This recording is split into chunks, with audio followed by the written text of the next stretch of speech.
C'est aujourd'hui qu'entre en vigueur la loi 14 qui encadre et limite le droit de grève au Québec. Et cela survient à l'issue d'une semaine où le ton a monté entre les grandes syndicales et le gouvernement Legault, sans compter que la FTQ brandit la menace d'une grève sociale au printemps si Québec ne recule pas sur sa réforme syndicale. Alors Alexandre, il y a des changements qui sont en vigueur à partir d'aujourd'hui. Quels sont ces changements exactement? Alors officiellement, l'objectif de cette loi, c'est vraiment de minimiser les impacts d'une grève sur la population.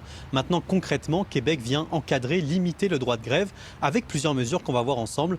D'abord, cette loi élargit la liste des services essentiels. Jusqu'à présent, les pompiers, par exemple, ont un droit de grève limité pour des raisons de sécurité et de santé. Et bien désormais, on pourra avoir d'autres secteurs de services essentiels. Et puis, Québec pourra aussi limiter une grève en invoquant le bien-être de la population. Qu'est-ce que ça veut dire concrètement? C'est un critère qui reste assez flou, qui n'est pas précisé dans la loi. Enfin, et c'est surtout ce qui divise le plus, Québec pourra désormais imposer un arbitrage exécutoire, même si les deux parties sont toujours en médiation. Les syndicats sont vent debout contre cette loi.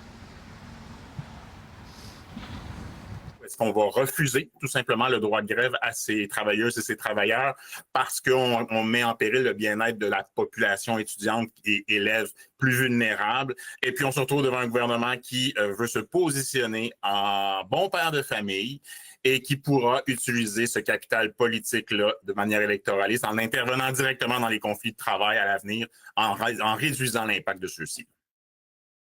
Je vous entends plus. Il y a également un projet de loi sur la transparence syndicale, Alexandre, qui est toujours à l'étude, finalement, qui, lui, n'est pas encore en vigueur. Non, c'est un projet de loi. Effectivement, les consultations ont commencé plus tôt cette semaine, mardi, dans un climat assez houleux. Et comme son nom l'indique, ce projet de loi veut rendre plus transparentes les organisations syndicales pour que les travailleurs soient plus au fait, par exemple, de ce qui se passe avec leurs cotisations syndicales. Et puis, ce projet de loi introduit aussi la notion de cotisation facultative. Là aussi, les syndicats sont en colère. Pour nous, c'est beaucoup d'argent, ça va être beaucoup de temps. Puis, en fin de compte, ce qu'on veut, c'est nuire au contre-pouvoir que les syndicats sont au Québec. On était en contre-pouvoir depuis des années. On a aidé à bâtir le Québec. On a travaillé sur beaucoup de lois. Si les normes du travail s'améliorent, c'est à cause des batailles que les syndicats ont faites, qu'on pense à la loi sur l'équité salariale. Alexandre Lepoutre à Montréal, merci beaucoup. Et voilà. Merci à vous, Carla.